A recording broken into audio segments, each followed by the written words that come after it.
అందరికీ నమస్కారం. Welcome to Sashi TV. నేను భాను మేకల.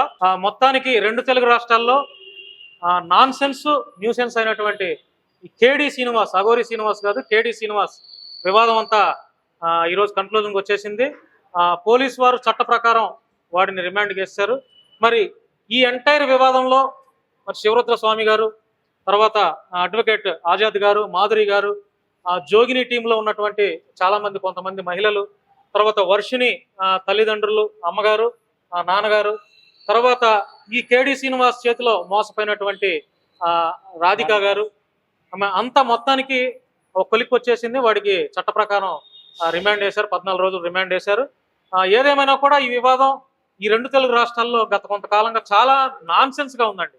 చాలా నాన్సెన్స్గా, అంటే అఘోర ముసుగులో సనాతన ధర్మాన్ని కాపాడుతానని, గో సంరక్షణ, ఆడపిల్లల రక్షణే నా ధ్యేయం అని చెప్పి అఘోర ముసుగేసుకొచ్చినటువంటి కేడి శ్రీనివాస్ గారు వాడి యొక్క అరాచకాలు ఒక్కొక్కటిగా బయటకు వచ్చినాయి.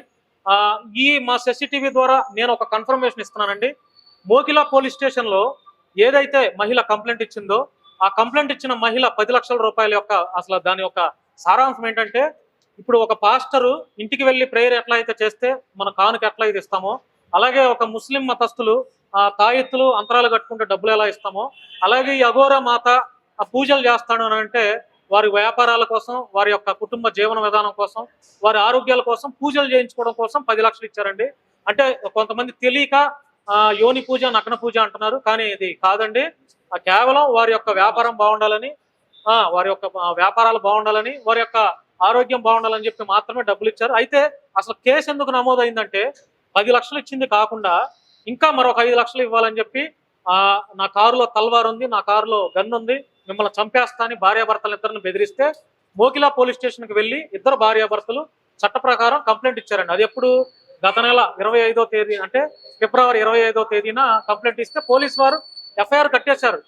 ఎఫ్ఐఆర్ కట్టిన తర్వాత సరే వీడు అఘోరా ముసుగులో ఉన్నాడు కదా, కొంత మత విద్వేషాలు చెలరేగే అవకాశం ఉందని చెప్పి పోలీసు వారు కూడా కాస్త ఆ విషయాన్ని పక్కన పెట్టారు. ఇక ఒక్కొక్కటిగా వీడు పోలీసు వారిని దూషించడం, ఆడపిల్లలను లోపరుచుకొని అన్యాయం చేయటం, ఇటు ఎక్కువైపోయేసరికి శివరుద్ర స్వామి గారు లైన్లోకి వచ్చారు. వాడి యొక్క అరాచకాలు మొత్తం వెలుగు తీశారు. వాస్తవానికి వాడి ప్లాన్ ఏంటంటే అండి, తణుకులో రాజేష్నాథ్ అఘోరి అని ఉంటారు.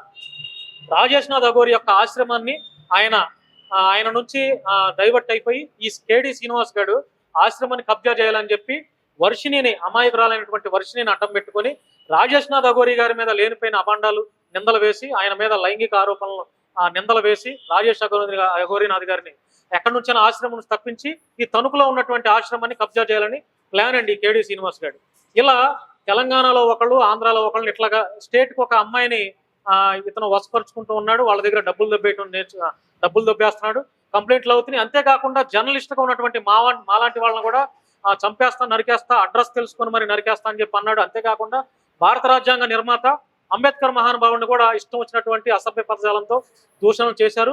తెలంగాణ, ఆంధ్రాలో కూడా ఇప్పటికీ అంబేద్కరిస్టులు, సామాజిక కార్యకర్తలు పెద్ద ఎత్తున వాడి మీద స్థానిక పోలీస్ స్టేషన్లో కంప్లైంట్లు కూడా ఇస్తున్నారు. సరే, ఏదేమైనా కూడా మనందరం అనుకున్నట్టుగా ఏదైతే మీడియా వారు అనుకున్నారో మీడియా వారు సపోర్ట్ చేశారు. ఆజాద్ గారు, అదేవిధంగా శివరుద్ర స్వామి గారు, ఇట్లా సామాజిక కార్యకర్తలు అందరూ, అమ్మాయి కూడా చాలా ధైర్యంగా ముందుకొచ్చి, ఎందుకంటే ఈరోజు ప్రతి ఆడపిల్ల బయటికి రావాలంటే చాలా పరువు మర్యాదలతో ఉంటారు. అయినా కూడా బాధింపబడిన మహిళగా అమ్మాయి బయటకు వచ్చి ధైర్యంగా బయటకు వచ్చి వాడి యొక్క అరాచకాలు చెప్పింది. అమ్మ, నువ్వేం సిగ్గుపడాల్సిన అవసరం లేదు, భయపడాల్సింది ఏం లేదు, నీకు అన్యాయం జరిగింది, నీలాంటి వారు ముందుకు వస్తేనే ఇంకా రాబోయే రోజుల్లో ఇట్లాంటి అరాచకాల శక్తులు ఎవరైనా ఉన్నా కూడా ధైర్యంగా ముందుకు వస్తారు. నిన్ను చూసాను ఒక ఇన్స్పిరేషన్ గా చాలా మంది మహిళలు వస్తారు, నువ్వు సిగ్గుపడాల్సిన పని లేదు, సిగ్గుపడాల్సిన పని లేదు. ఏం చెప్తావమ్మా? రావాలని కోరుకుంటున్నానన్న, ముందుకు రావాలి. చాలా మంది బాధితులు కూడా ఉన్నారు, వాళ్ళు కూడా నన్ను కాంటాక్ట్ అవుతున్నారు కూడా. నేను కూడా వాళ్ళని కూడా ముందుకు తీసుకొస్తాను. ఇప్పుడు నువ్వు తెలిసి వాడిని ఎట్లా లవ్ చేసావు, ఎట్లా పెడతాలి, జనాలు సూటిపోటి మాటలన్నా పట్టించుకోవద్దమ్మా. నువ్వు పట్టించుకోవాల్సిన అవసరం లేదు. నువ్వు ఇంకా ధైర్యంగా వచ్చావు. నువ్వు ధైర్యంగా రాకపోతే వర్షిని ఒక్క అమ్మాయి ఉండేది. నువ్వు వచ్చావు కాబట్టి ఇక్కడ ఇద్దరు అయ్యారు, ఇంకా బయటికి రాని వాళ్ళు ఎంతమందో. కాబట్టి నువ్వు ఒక ఇన్స్పిరేషన్గా ఉండాలనేది నేను చెప్తున్నాను తప్ప నువ్వు ఎక్కడా భయపడాల్సిన పని లేదు, అధైర్యపడాల్సిన పని లేదు. స్వామి గారు మీరు చెప్పండి. ధర్మం గెలిచిందని చెప్పాలి. చాలా కృతజ్ఞతలు ఏంటంటే ప్రతి ఛానల్ వాళ్ళకి మరియు పోలీస్ అధికారులకి, ఈరోజు న్యాయ నిర్ణయాన్ని తీసుకోవడానికి ముందుకు వచ్చిన ఆజాద్ గారికి ప్రత్యేకమైన కృతజ్ఞతలు. మరియు పరోక్షంగా ఉన్న సాధు సంతులందరూ బాలకృష్ణ గారే కానీ, రాజేష్ నాథ్ అఘోరా గారే కానీ, మరియు నా ముందు ప్రత్యక్షంగా పోరాడుతున్న మాధురి గారికి నేను నిజంగా హృదయపూర్వకంగా కృతజ్ఞతలమ్మా. మీలాంటి వాళ్ళు ముందుకు రావాలి. నీ ధైర్య సాహసాలకి, నువ్వు చేస్తున్న ఈ ప్రయత్నానికి మీ కమ్యూనిటీలో, మీ యూనిటీలో చాలా మంది బయటకు వచ్చారు. అలా చాలా మంది రావాలి. ఎల్లూరి శ్రీనివాస్ యొక్క అరాచకాలకి సనాతన ధర్మం పేరిట ఆడపిల్లలనే కానీ, మన యొక్క ఈ ఋషి పరంపరని తక్కువ అంచనా చేస్తున్న ప్రతి ఒక్కరికి మనందరం ఈ విధంగా సమాధానం చెప్పాలి. ఈ రోజు వర్షిణి వల్ల తల్లిదండ్రులు వచ్చి న్యాయం కావాలి అని చెప్పేసి ఇక్కడ దాకా రావడం అని అంటే నిజంగా ఆ పరమశివుడి యొక్క ఆ కృప మనందరిపైన ఉన్నదని చెప్పి కూడా నేను నమ్ముతాను. ప్రత్యక్షంగాను మీడియా సోదరులందరూ చాలా చాలా ముందుకొచ్చి ధైర్యం చేశారు. ప్రతి సోషలైజేషన్ మీడియాలో ఉన్న ప్రతి ఒక్కరికి కృతజ్ఞతలు.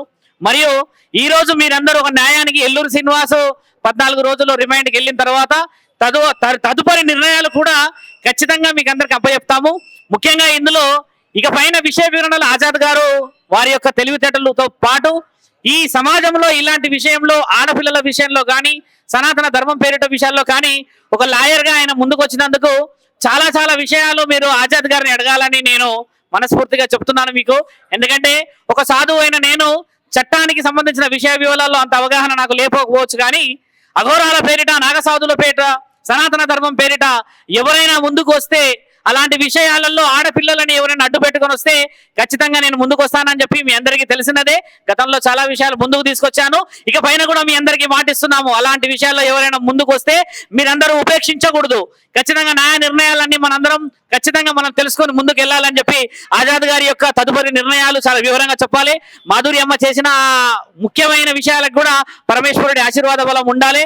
ముఖ్యంగా శశి టీవీ భాను కృతజ్ఞతలు చెప్పాల్సిన అవసరం ఏంటంటే, అందరికంటే ముఖ్యంగా ప్రత్యేకమైన వీడియో ఎందుకు ఇస్తాను అన్నానంటే, ఆయన విజయవాడలో ఆంధ్రప్రదేశ్ మొత్తంలో ఎక్కువ శాతంగా ఈ విషయాలు అందజేస్తున్న ఏకైక రిపోర్టర్ శశి టీవీకి సంబంధించిందే. కానీ నేను మాట్లాడాను, అక్కడ రాజేష్ నాథ్ గారు మాట్లాడుతూ ఉన్నారు, ఈయన గారు మోకిలకు సంబంధించిందే. కానీ తెలంగాణ ప్రభుత్వం జై భీమ్ సంబంధించిన అన్ని విషయాలు సేకరిస్తున్నారు. కాబట్టి అలాంటి రిపోర్టర్స్ కి ప్రత్యేకమైన అభినందనలు తెలపాలి.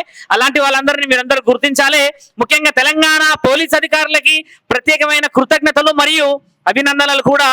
ఎందుకంటే ధైర్య సాహసాలతో 5 రోజులు 6 రోజులు దూర ప్రయాణం చేసి ఎల్లూరు శ్రీనివాస్ని ఇక్కడ దాకా తీసుకురావడం నిజంగా మనందరికీ ఈ రోజు గౌరవమైన నిజం. పోయిన వారం ఇదే రోజు ఇక్కడికి వచ్చి ఉమెన్ ప్రొటెక్షన్ లో మేమందరం కమిషన్ గారికి ఒక లెటర్ పెట్టడం, ఇదే రోజు శ్రీనివాస్ కి అరెస్ట్ అని చెప్పేసి రిమైండర్ ఇచ్చి విషయాలన్నీ రావడంలో సనాతన ధర్మం పేరిట ఇంకా ధర్మం బతుకుందని చెప్పేసి యావత్ భారత ప్రజలందరి విజయం అని చెప్పేసి ఒక సాధువులాగా నా తండ్రికి నేను ఇచ్చిన మాట ప్రకారంగా ఈ రోజు నేను ఒక శివభక్తుడిని గౌరవంగా చెప్పుకుంటున్నాను. మిత్రులారా, ఓం నమ శివాయ నమః. జై శ్రీరామ్. సార్ ఆజాద్ గారు మీరు చెప్పండి, ఇప్పుడు అంటే 14 రోజులు రిమాండ్ తర్వాత ఇంకేమైనా కేసులు నమోదయ్యే అవకాశం ఉందా? ఎందుకంటే భాను ఖచ్చితంగా ఉన్నాయి. ఎందుకంటే ఇప్పుడున్న పరిస్థితుల్లో ఇప్పుడు ఆనరబుల్ కమిషనర్ వారు ఇచ్చే దాని ప్రకారం కూడా భవిష్యత్తులో మేము ముందుకెళ్లే అవకాశం ఉంటుంది. నెక్స్ట్ డీజీపీ గారు, నెక్స్ట్ ఇప్పుడు ఏదైతే ప్లేస్ ఆఫ్ అఫెన్స్ అనేది ముఖ్యం భాను. ఎందుకంటే ఒకటి మనకు వచ్చేసరికి మనకి అక్కడ మంగళగిరిలో జరిగింది కాబట్టి అక్కడ కూడా డీజీపీ గారికి వెళ్తాం జరిగింది. ఫర్దర్గా అక్కడ కూడా ఇన్వెస్టిగేషన్ చేస్తారు. అదే విధంగా మరి ఇప్పుడు వీరు ఉండేది కరీంనగర్, రాధిక వాళ్ళు ఉండేది కరీంనగర్ సంబంధించి అక్కడ కూడా ఎఫ్ఐఆర్ కూడా నమోదయ్యే అవకాశం ఉంటుంది. అతను చేసింది ఏంటంటే ఇప్పుడు జరిగింది ఫైనాన్షియల్ మ్యాటర్. ఇప్పుడు ఏదైతే అరెస్ట్ చేశారో మోకిలలో అది ఫైనాన్షియల్ మ్యాటర్గా మనం చూడాలి. నెక్స్ట్ అతను ఎక్స్ప్లాయిటేషన్ చేశాడు, మోడెస్ట్ ఆఫ్ ఉమెన్ చేశాడు, ఒక మహిళని మాయమాటలు చెప్పి లోబర్చుకున్నాడు. తర్వాత ఎక్కువగా మహిళలతో ఎక్కువ గేమ్ ఆడాడు అతను. సో అందుకని మేము మహిళా కమిషన్ వారికి అప్రోచ్ అవడం జరిగింది. అంటే మీకు తెలిసింది కేవలం 4 బాధితులాగా, 3 బాధితులాగా మనకు తెలుస్తూ ఉంది. కానీ చాలా మంది అప్రోచ్ అవుతా ఉన్నారు. నేను మీడియా ముఖంగా అందరూ చెప్తాను, దయచేసి మీ వివరాలన్నీ కూడా గోప్యంగా ఉంటాయి. మీరు దయచేసి ఇప్పటికైనా రండి. కొంతమంది నాకు కాంటాక్ట్ అవుతున్నారు, కానీ ఏంటంటే వాళ్ళు భయపడతా ఉన్నారు. సో మీరు మీ దగ్గర కనీసం మీ దగ్గర ఉన్న ఎవిడెన్స్ అని ఇస్తే ఆ ఎవిడెన్స్ బేస్ చేసుకొని మేము ఇంకా నెక్స్ట్ వీలైతే ప్రైవేట్ కంప్లైంట్ కానీ ఫర్దర్గా ముందుకు. ఇది ఇంకొక విషయం చెప్పాలి భాను గారు, ఇది కేవలం మన రాష్ట్రంలో జరిగినట్టు నాకు అనిపించట్లేదు. మిగతా రాష్ట్రాల్లో కూడా ఇతని యొక్క బాధితులు ఉన్నారని చెప్పి ఇప్పుడు బయటకు వస్తూ ఉంది. సో ఆ బాధితులు కనుక వస్తే ఇది నేషనల్ వైడ్ సమస్య అయ్యే అవకాశం ఉంది. కుదిరితే నేషనల్ ఉమెన్ కమిషన్లో కూడా మేము ఫిర్యాదు చేయడానికి సిద్ధంగా ఉన్నాము. అలాగే ఇప్పుడు అతను రిమాండ్ అయ్యాడు, తర్వాత అదొక్కటే కాదు, నెక్స్ట్ ఎఫ్ఐఆర్ ఇంకో దగ్గర కూడా నమోదైంది, మంగళగిరిలో కూడా నమోదయ్యే అవకాశం ఉంది. తర్వాత మనకి కరీంనగర్లో నమోదయ్యే అవకాశం ఉంది. కొన్ని ఎక్కడైతే ప్లేస్ ఆఫ్ అఫెన్సెస్ ఎక్కడైతే జరుగుతాయో అక్కడ కూడా వారి పైన ఉండే అవకాశం ఉంది. అంటే ముఖ్యంగా మహిళల్ని మోడెస్ట్ ఆఫ్ ఉమెన్, మహిళల విషయంలో లైంగికంగా వేధించడం అతను చేసిన చాలా తప్పు, పెద్ద తప్పు. ఇదే కాకుండా సనాతన ధర్మాన్ని వాడుకొని, అలాగే హిందూ ధర్మాన్ని వాడుకొని ఇలా మందరిని మసిపూసి మాడికాయ చేసి ప్రజలందరినీ మోసం చేసి ఈ విధంగా చేయడం కూడా ఇది క్రిస్టల్ క్లియర్గా అతనికి 7 years వరకు ఇంప్రిజ్మెంట్ పడుతుంది. ఇంకా వేరే కేసుల్లో కూడా అతను అరెస్ట్ చేస్తారని చెప్పి నేను భావిస్తా ఉన్నాను. మళ్ళీ మళ్ళీ చెప్తున్నా, బాధితులు ఎవరంటే ముందుకు రండి, ఖచ్చితంగా నేను అందరికీ న్యాయ సహాయాన్ని అందించడానికి సిద్ధంగా ఉన్నాను. Thank you sir. మాధురి గారు ఇట్రాడమ్మా. మీరు కూడా ముందు నుంచి ఈ లేడీ అఘోరి అంటే మీరు ఇప్పుడే కాదు, మీరు గతంలోనే ముందు అసలు వీడు దొంగ అని చెప్పి మొట్టమొదటగా ఇంటర్వ్యూలో మాట్లాడింది మీరే. ఇప్పుడు చాలా మంది వాడి అసలు నిజ స్వరూపం తెలిసి చాలా మంది ఇప్పుడు బయటకు వస్తున్నారు. అంటే శివరుద్ర స్వామి గారు లాంటి వారు కూడా తెలుసు అనుకోండి, ఎందుకంటే సాధనలో ఉన్నారు కాబట్టి. మీరు మాత్రం ధైర్యంగా ఎప్పటి నుంచో మీరు వీడి దొంగ అని మీరు మొదటి నుంచి, కానీ మిమ్మల్ని ఎవరు నమ్మల, ఇప్పుడు నమ్ముతున్నారు. ఏం చెప్తారు? సో చాలా సంతోషంగా ఉంది.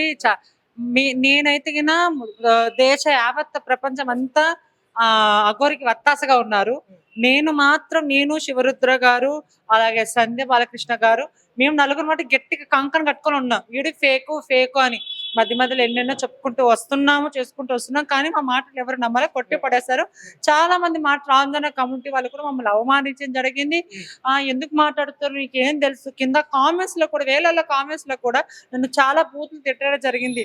నేను ఎన్నో రోజులు ఏడ్చిన రోజులు ఉన్నాయి, అన్నం తినుకోకుండా ఎంతో బాధపడిన రోజులు ఉన్నాయి. శివరుద్ర గారితో చెప్పుకొని బాధపడితే ఏం కాదమ్మా, ఎప్పటికైనా న్యాయం గెలుస్తుంది, ఓపిక పట్టన్నా.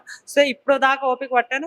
దేశవ్యాప్తంగా ఈరోజు చాలా సంతోషం ఉంది. మీరు అరెస్ట్ అయ్యారు, నిజంగా మీడియా మిత్రులకి థ్యాంక్స్, అలాగే మీకు కూడా థ్యాంక్స్. మీరు కూడా గట్టిగా మీరు ముందు వచ్చినందుకే గట్టిగా చాలా మంది వచ్చారు. అలాగే శివరుద్ర గారికి, అలా బాలకృష్ణ గారి సందర్కి చాలా ప్రజలు పోలీస్ వాళ్ళకి థ్యాంక్ యూ సో మచ్. నిజంగా శ్రీనివాస్, నువ్వు గిన న్యాయంగా పోయింటే ఈ రోజు ఇంత జరిగేది కాదు. ఒక తల్లి తండ్రులు బాధ వాళ్ళు పడుతున్నారు. ఒక అమ్మాయిని తీసుకెళ్లి ఏం సాధిద్దామని ఒక అమ్మాయిని చూస్తే మోసాలు చేస్తాం, సనాతన ధర్మం పేరు అడ్డం పెట్టుకొని ఎన్నెన్ని మాయ మాటలు చెప్పారు. కొత్త వాళ్ళు నేను ఫస్ట్ నుంచి నేను మాట్లాడుతూనే ఉన్నా. ఫస్ట్ నుంచి ఇప్పటి వరకు నీ వీడియోలు కొంచెం వెరైటీగా ఉన్నాయి. ఒక్కొక్క ఇంటర్వ్యూలో మాట్లాడిన ఇంటర్వ్యూలో మళ్ళీ వేరే ఇంటర్వ్యూలో ఆ కాన్సెప్ట్ వేరేలాగా ఉంటాయి. కానీ నేను ముందు నుంచి మాట్లాడిన ఇంటర్వ్యూలు ఇప్పుడు కూడా అదే కాన్సెప్ట్ ఉంటుంది. నిజంగా నేను ఆ రోజు బాధపడ్డాను, ఏదో ఒక రోజు శివుడు మా వైపు ఉన్నాడా అని. ఈ రోజు నిజంగా శివుడు మా వైపు ఉన్నాడు కాబట్టి నిజంగా మేము ఈ పోరాటంలో ఇంతవరకు ముందుకు వచ్చాము. మీడియా సపోర్ట్ వల్లే అని నేను నమ్ముతున్నాను. థ్యాంక్ యూ మాధురి గారు. ఈ సందర్భంగా శివరుద్ర స్వామి గారు కూడా ఉన్నారు కాబట్టి నేను ఒకటే చెప్తా, వీళ్ళతో కూడా మాట్లాడిస్తా. ఎవరెవరైతే ఇప్పుడు ఈ ఇష్యూ మీద ఫైట్ చేశారో, ట్రాన్స్జెండర్స్ అవ్వచ్చు, జోగినీలో ఉన్నటువంటి వాళ్ళు అవ్వచ్చు, సంధ్య వాళ్ళ టీం అందరిని కలిపి మా శశి టీవీ వేదికగా మీ అందరికి ఎంతమంది అయితే ఉంటారో అంతమందికి పసుపు కుంకుమ ఇచ్చి సన్మానం చేసి షాల్తో శివరుద్ర గారి చేతుల మీదుగా మీ అందరికి సన్మానం చేయాలని అనుకుంటున్నాను. ఏమంటారు మీరు? ఓకేనా? ఇది త్వరలోనే చేద్దాము సార్, మీరేమంటారు? చేయొచ్చు అట్లా ధర్మ ప్రయత్నంలో ఇలాంటి వ్యక్తులకి మనము ఒక గౌరవం ఇస్తే వాళ్ళు మనస్ఫూర్తిగా వందల మందిని తయారు చేయగలరు. ఒక సాధు సత్పురుషులమైన మేము కూడా నిన్న రాత్రి ఈ నిర్ణయము చాలా మందితో మాట్లాడాము. కాబట్టి గౌరవప్రదమైన దాన్ని దక్కించుకున్నందుకు 13-14 నెలల కృషి ఫలితం అది అంత సులభంగా వచ్చేది కాదు. కాబట్టి మాధురి అమ్మ లాంటి వాళ్ళ అధికారులు కానీ ఈ అమ్మకే కానీ గౌరవప్రదమైన నిర్ణయాలు ఇవ్వాలి. దీనివల్ల ప్రభుత్వ అధికారులు కూడా ఇలాంటి వారికి ప్రత్యేకమైన హోదా కూడా కల్పించడం వల్ల ఏమవుతుందంటే న్యాయ పోరాటానికి విలువ ఉందని చెప్పేసి చాలా మంది కుటుంబంలో ఉన్న వాళ్ళు బయటకు వస్తారని చెప్తున్నాం మిత్రులారా. థ్యాంక్ యూ శివరుద్ర స్వామి గారు. తప్పకుండా మీరే రావాలి మా శశి టీవీ స్టూడియోకి వస్తే. అబ్బా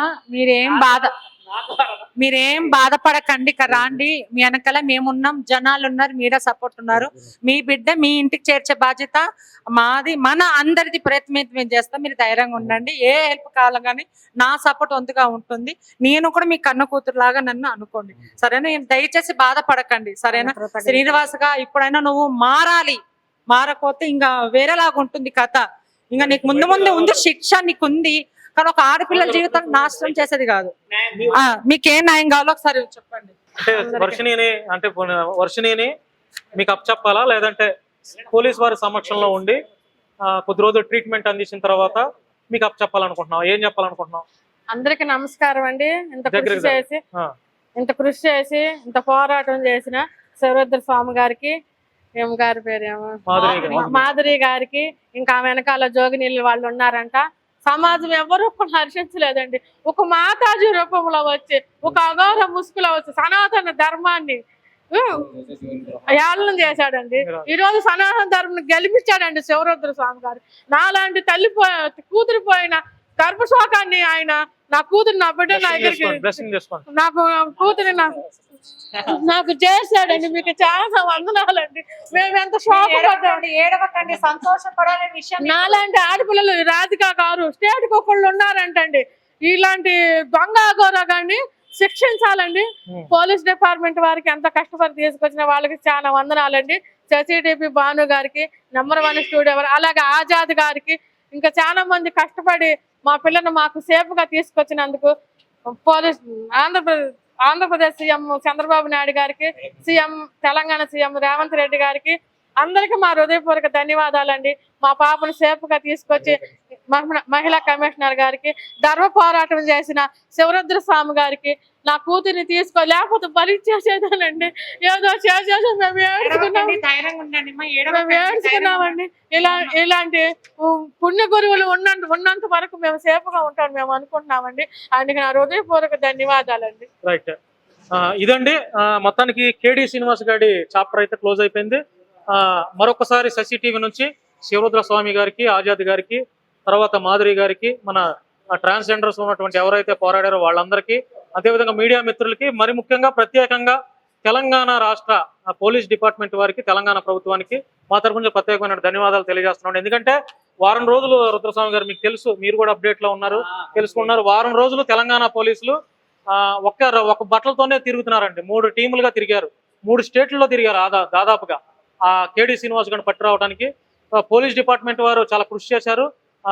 అంటే ఇంకా మరొక అమ్మాయి బలవ్వకుండా ముందుగానే రియాక్ట్ అయ్యారు, తొందరగా పట్టుకొచ్చారు. పోలీస్ డిపార్ట్మెంట్ వారికి కూడా ధన్యవాదాలు. Thank you so much. జై శ్రీరామ్.